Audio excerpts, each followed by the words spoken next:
Hari Om Tat Sat Namah Shivaya. Since 1975, singer, writer, teacher Sunam Tanzin has been with Sai Baba, a Buddhist from Sikkim, India, bordering with the Kingdom of Bhutan.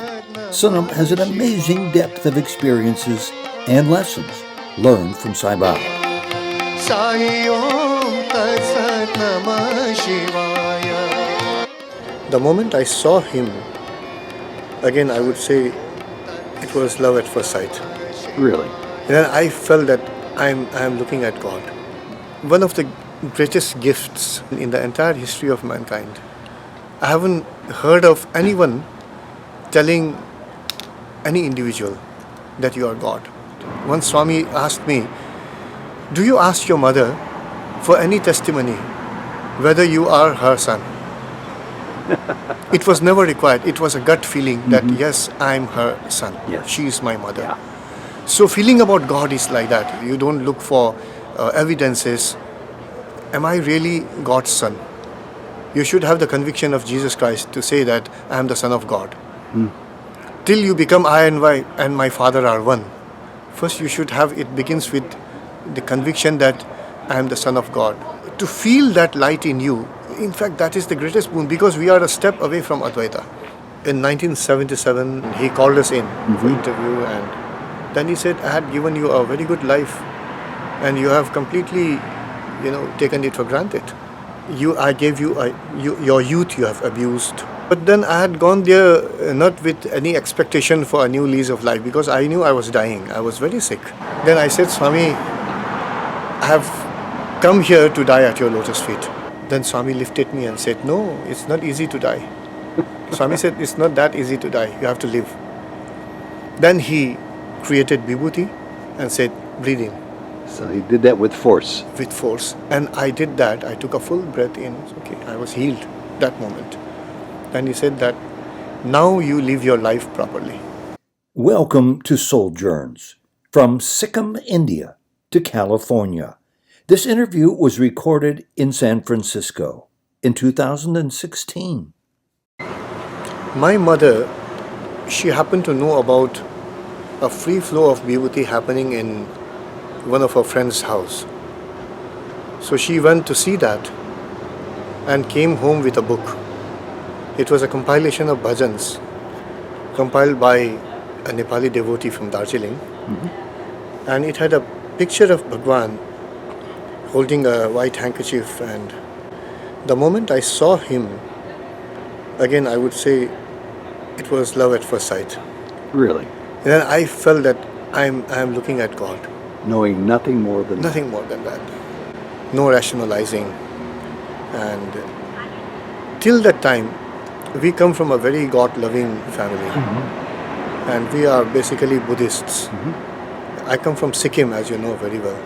And is it relatively close to Darjeeling? Sikkim is in the neighborhood of Darjeeling. Okay. And for long, the Sikkim is the bastion of the Nyingmapa school of Buddhism, Tibetan Buddhism. And it's what the British writers, they say, the old transmission school. The old transmission school. The old transmission school of Buddhism. And we practice the system of Tibetan Buddhism, which is Vajrayana, called Jokpa Chenpo. In Sanskrit, it's called Mahasampanna Krama. We practice that one. So this is how I came to know about Swami, looked at Swami, and then we looked for a photograph of Bhagwan, found a picture in a place called Lal Market. It's a small market down there. And we installed the picture on our altar. All the Tibetan Buddhists, if you go to their houses, their homes, normally you will find a very elaborately made altar. So we placed the photograph there. Again, knowing very, very little about Sai Baba. Yeah, we didn't know, but then the phenomenon of Vibhuti, free flow of Vibhuti, and then my conviction, my mother's conviction, she said, he is God. So after we placed the photograph there, it was a framed picture of Bhagwan. And the first 2 or 3 bhajans that we had learned after a few days, because a group of people came from Darjeeling, neighboring Darjeeling, And they were teaching bhajans and talking about Swami in the local Hindu temple. Then I was the last person I wouldn't miss that one. I went there, attended it, learned 2 or 3 bhajans. One was Manasa Bhajari. But we are afraid to sing the bhajan at home because we come from a very conservative Buddhist family. And a lot of people would say that they are, they are going into the other camp. You're abandoning Buddhism. Yeah. So we wouldn't like to offend anyone. So quietly, we whispered the bhajan. You whispered the bhajan. Manasa Bhajari Guru Charanam. Because the songs were there, Sure. which I had learned. It sounds just as good being whispered, by the way. Exactly. And when we were singing the bhajan, from the photograph, Amrit started flowing. Oh my goodness. It was not a small, stream of Amrit, but a huge, big stream of Amrit. Did you started even know flowing. what Amritam was at that time? No, we tasted it. It was sweet. And then, because it happened in such a way that right in front of us, because we are standing and singing the bhajan, we didn't know that we have to sit, and these are the bhajan rules. When we were singing, it just broke out from the photograph and started in a big, huge, stream. It was quite a big stream, and there were in fact 2 streams of that Amrit. And I still have the photograph at home. How wonderful. When you come home, I'll show the I photograph. would love to see that. Yeah. And So this is happening to you again with a thumbnail's amount of information Yeah. about who Yeah. Baba was. No, she had some scant information about Swami in a friend's house. So she said that he seems to live in South India, Yeah. in Puttaparthi, and people, they take him to be Krishna, Rama, and so many names. But then this is how we learnt about Bhagwan, and this is how we started. It was our first introduction, our entry point. Fast forward, if you will, how many years must you go before you actually get on a train or a bus or a plane and get to Puttaparthi to see Sai Baba with your own eyes? Yeah, it was almost after 2 years, I lost my father and I was very sick. Then there were a lot of things that was bogging my mind. Like I was thinking that maybe I should have lived a better life. As a student, I was like any teenager. I got into some habits of smoking, and I was feeling very penitent about the hard times I would have given my father, my dad. You talked about this during your wonderful talk in Sai Baba's 90th birthday in San Francisco, how you sampled a couple of cigarettes for maybe 9 months, and oh yes, you also had maybe a couple of beers. No, it was not sampling. For 10 months, I was going full swing. So that full swing habit of yours Yeah. was something that was off-putting, let's say mildly, to your father once you went home. Yeah, could be because he had seen me, and no father would be happy Yeah. seeing his son smoking cigarette. But then he wouldn't tell me anything out of his love So you carried this guilt with you, I'm sure, at that point of time. at that point in time. Yeah. And then what happened was I went to Puttaparthi. I was very sick, and I told my mother, we'll go to Puttaparthi. And that is where he healed me, which I was narrating this during the 90th birthday celebration in San Francisco. And so that was it. When I went to Puttaparthi, and the first thing that happened to me, the biggest miracle of my life was, I couldn't breathe properly. Doctors diagnosed it as bronchial asthma. From smoking too much? Could be smoking too much, a lot of stress that I had taken, because a very stressful life, running from this corner to that corner, almost painting the city red, not sleeping on time. Sure. So this is in fact what the younger generation they suffer from today. Yeah. Lack of sleep. Well, absolutely. They're connected without question. Yeah, it affects your health. Yeah. So that is what was happening to me. And when I reached Puttaparthi, so in 1977, it was December Okay. 31st, and on the 1st January, the New Year's Day, we started what a way to begin the new year. And he called us in for interview, and then he said, I had given you a very good life, and you have completely, taken it for granted. And then you smoked. I know it. So he was telling you this before Yes. you uttered a word to Yeah, him. I couldn't speak a word because I was breathless. And then, Physically, you couldn't speak a word. And I was also dumbstruck. Yeah? And then he said, "You, I gave you, your youth you have abused. Whatever I gave you, you haven't taken, good care of yourself, your health. People like you shouldn't live. You should die." Then I Wow. told Swami, That must have been a sobering comment. yeah, no, but then I had gone there not with any expectation for a new lease of life because I knew I was dying. I was very sick. So you actually thought you were Yeah. going there to possibly In fact, the die. purpose of going there was to die at his feet. So when Swami said that, it was music to my ears, in a way. Then I said, "Swami, I have come here to die at your lotus feet." And that is when he just... But I also said one thing which I forgot to tell, or I didn't have time to say today. I told him that I want to be born to my mother again. I To want be born serve her again to your mother? Again to my mother. I want to serve her in a better way. Because I have missed so many years, I have missed it out. You want a second Yeah, chance. I want a second chance. Then Swami lifted me and said, "No, it's not easy to die." Swami said, "It's not that easy to die. You have to live." Then he created vibhuti and he applied it on my chest. He opened 2 buttons of my shirt and then applied it on my chest. Almost, I was telling there, he actually almost slapped it on my chest and said, "Breathe in." So he did that with force. With force. And I did that. I took a full breath in for once. When I did it, I was so surprised and it was so soothing and calming. He said, do it again, do it again. 3 times I breathed and I was okay. I was healed that moment. And he said that now you live your life properly. So he gave you a second birth. A second birth. You can call it a second birth, a second lease of life, second Were chance. you spiritually enough advanced at that relatively young age to fully grasp that significance of that? No, at that point of time, it was just a big relief that, okay, now I'm Okay. I am reborn, sort of thing. Yeah. I got back my life, and I'll make the best out of it. That was the only thought. Because I was interested in singing right from my childhood. Yeah, music was there in the family, and I used to, when I was in school, we used to sing film songs, movie songs, and we were interested all the time. The house was buzzing with music.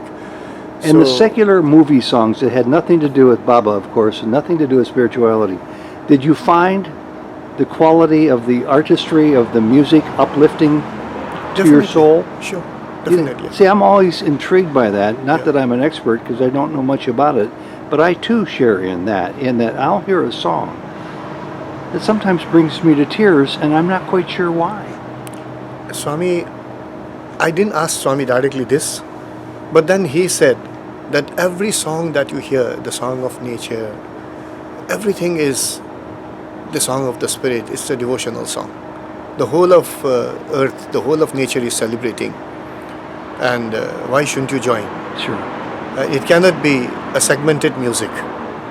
So music, from that standpoint, it's so universal. And be it the chant of Buddhist monks. In fact, a very good, wonderful playback singer had come to Sikkim, and I took him to a monastery. And there, the monks were chanting. They were chanting, the baritone. They were chanting. And the moment he heard that, he wouldn't move out from there. He said, "No, I'm intrigued.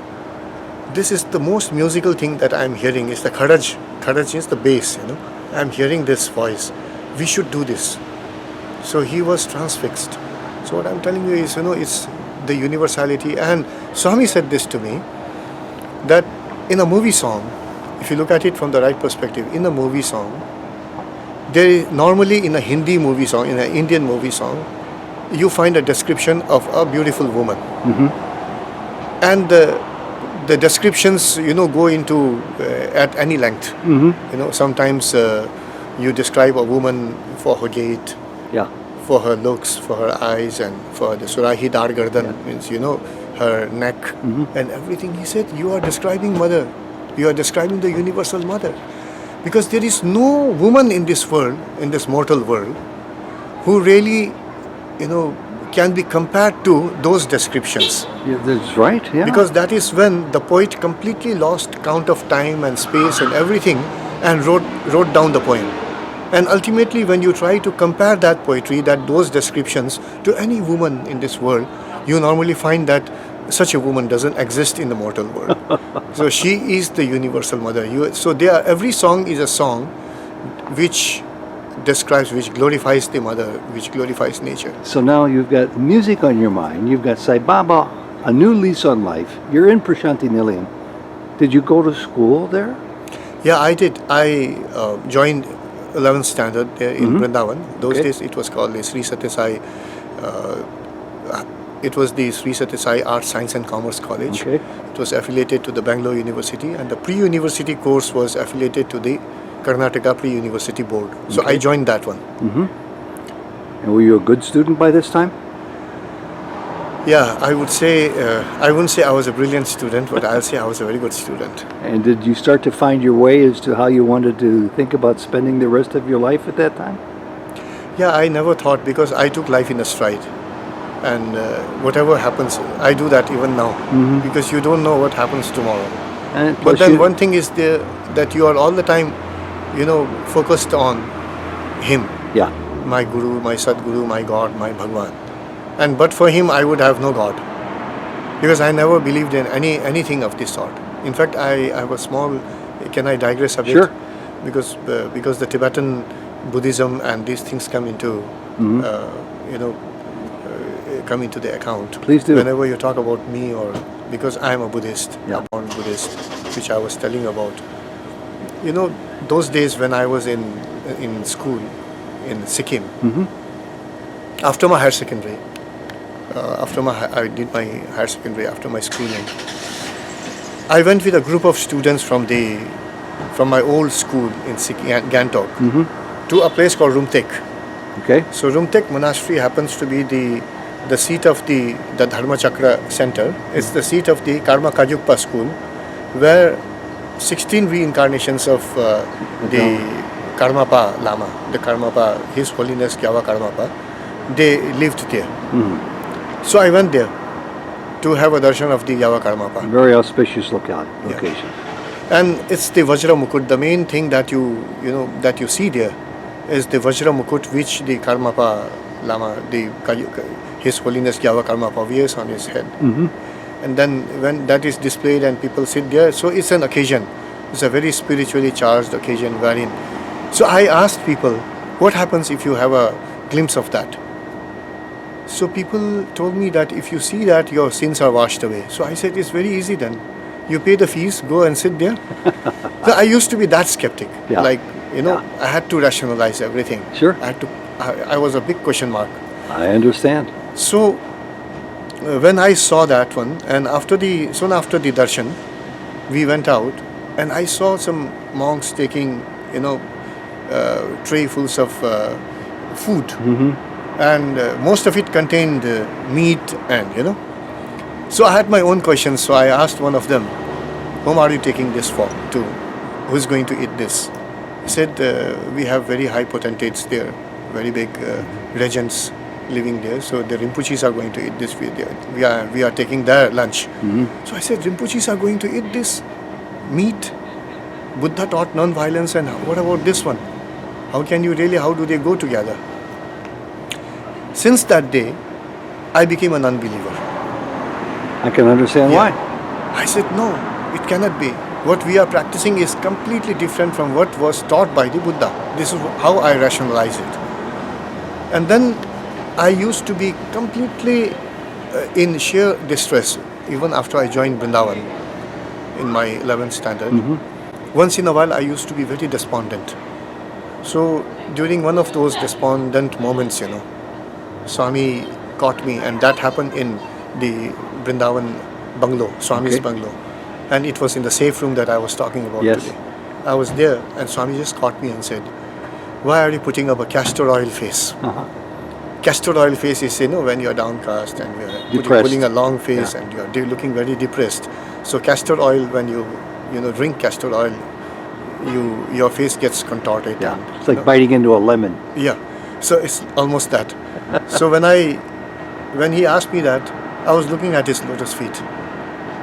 And then I told him that, Swami, this is what has happened. This is on my mind. Being a Buddhist by birth, I don't seem to have any faith in my culture, in that religion, in anything that has to do with Tibetan Buddhism. What do I do, Swami? Then Swami said, why did that happen? Tell me. Then I said, Swami, I had gone to the Karmapa and this is what happened. So I described the entire thing. And then all of a sudden, in chaste Sikkimese Bhutia language, he spoke to me. And I was looking at his lotus feet when I heard his voice. When I heard his voice, you know, I had goosebumps. Yeah. He said,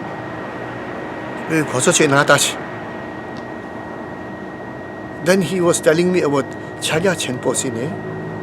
Then he was telling me about the Mahamudra Tantra.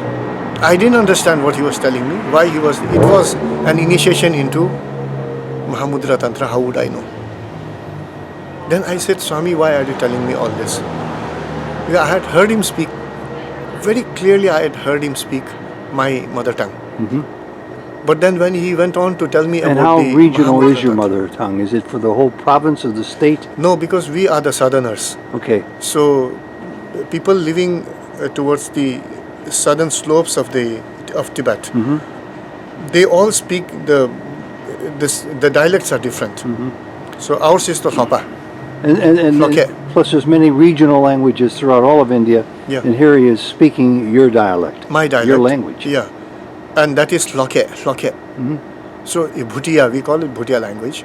So he was talking to me in that. Just one sentence. Yes. Which was enough, because he was not trying to prove to me that, you know, he is a multilinguist. He was not trying to prove that. What he was telling me was, he was comforting me in my mother tongue, telling me that you can listen to me and believe in what I am telling you. So that was the idea. And so I said, Swami, why are you telling me all this? I don't understand. Then he said, then I'll tell you what you can understand. See, if you are a first standard student, does it make any sense if I ask you to read a book, a postgraduate level book? I said, no, Swami, I won't understand. So that's exactly what you did.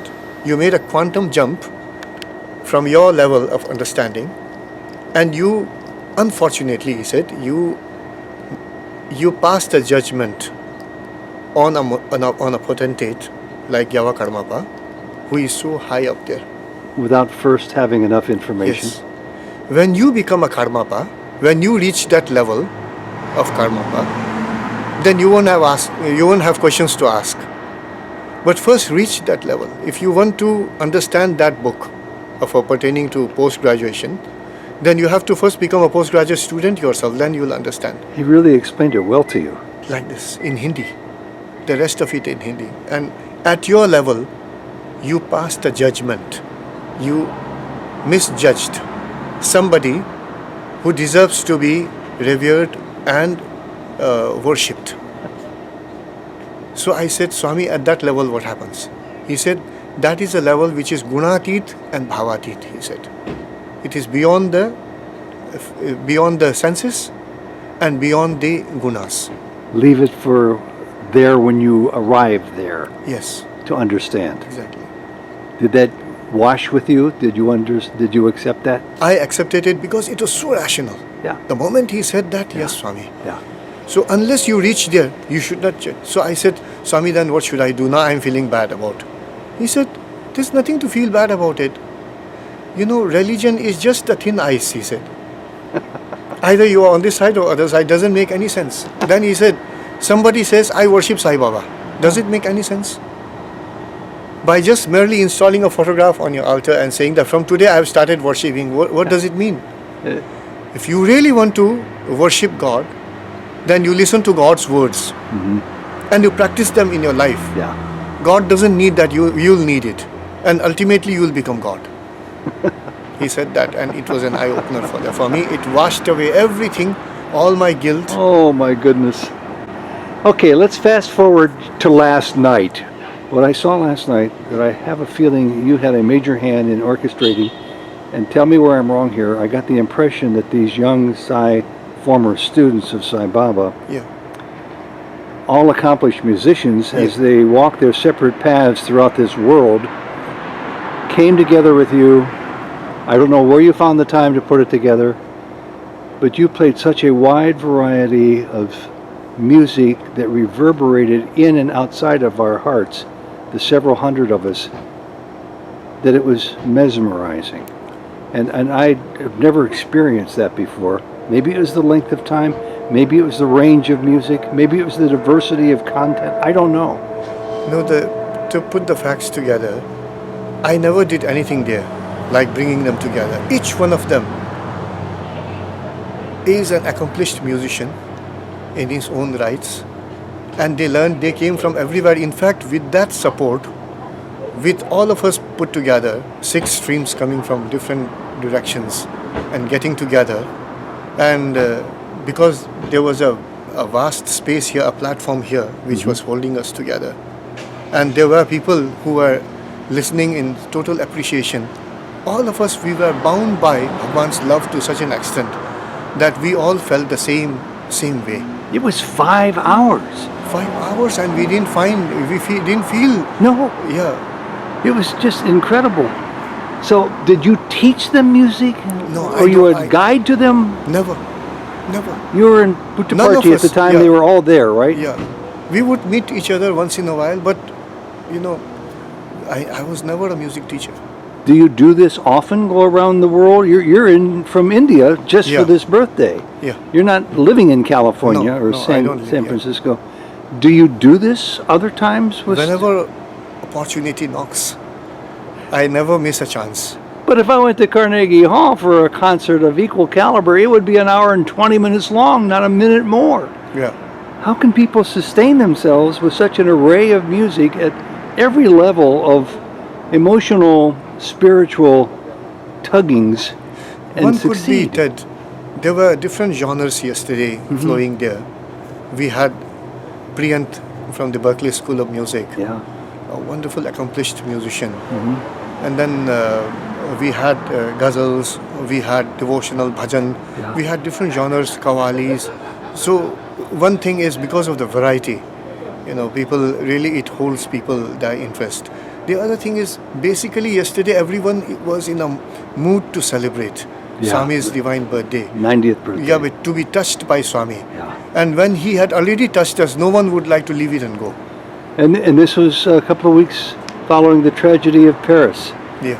And who would ever think they would be going to a Sai Baba concert where they would hear John Lennon's Imagine Yeah. done so eloquently, Yeah. along with other songs, other bhajans, other spiritual compositions from totally different perspectives. Different perspectives. I felt like I was on an emotional roller coaster. Really.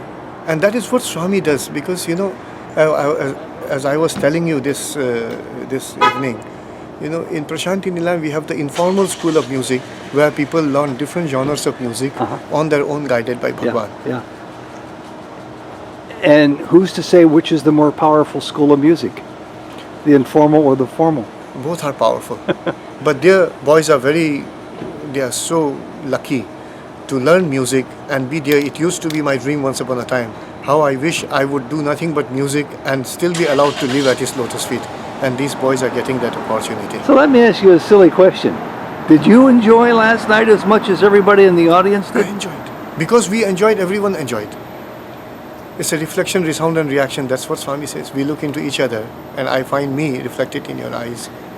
Boy, was I in for a surprise. I'm not aware of anybody in the West having concerts that go that long, and yet it flew by. It just Yeah. flew by. Yeah, it flew by, definitely. This is what happens in Puttaparthi. This is the Prashanti culture which we are experiencing. The Sai culture we are experiencing. One of the greatest gifts, one of the most exclusive things that we experience in the Sri Satya Sai avatar is that he is, because I am a history student, and in the entire history of mankind, I haven't heard of anyone telling any individual that you are God. This has Except never for happened. Sai Baba. Except for Sai Baba. And then telling this very convincingly, because he is convinced about it, because he is God. Yes, He's the source. yes. And the moment he says it, you believe in it, because you don't need. Once Swami asked me, do you ask your mother for any testimony whether you are her son. It was never required. It was a gut feeling that yes, I'm her son. Yes. She is my mother. Yeah. So feeling about God is like that. You don't look for, for examples, or you don't look for evidences. Am I really God's son? You should have the conviction of Jesus Christ to say that I am the Son of God. Till you become I and my Father are one. First you should have, it begins with the conviction that I am the Son of God. We have. So Go ahead. To feel that light in you, in fact that is the greatest boon, because we are a step away from Advaita. Perfect setup for my final question. We may not get it in. We're down to about a half a minute. How close in your heart of hearts do you feel you are to true Advaita non-duality? I believe in it 100%. That is why I'm in Vishishtadvaita, qualified non-dualist. But I know that I'm going to end up as a complete 100% Advaita in our lifetime. I have to. In this lifetime? Yeah, in this lifetime, that's the destiny. The camera's still working. We have 10 seconds or so. Thank you so much. This has been wonderful. To be continued. Thank you so In much. Sikkim, how's that? Please come to Sikkim. You are welcome. Thank you very much. Sai And my Ram. home is there. Sai Ram. Sai Om Tat Sat Namah Shivaya. Sai Om Tat Sat Namah Shivaya. Hari Om Tat Sat Namah Shivaya.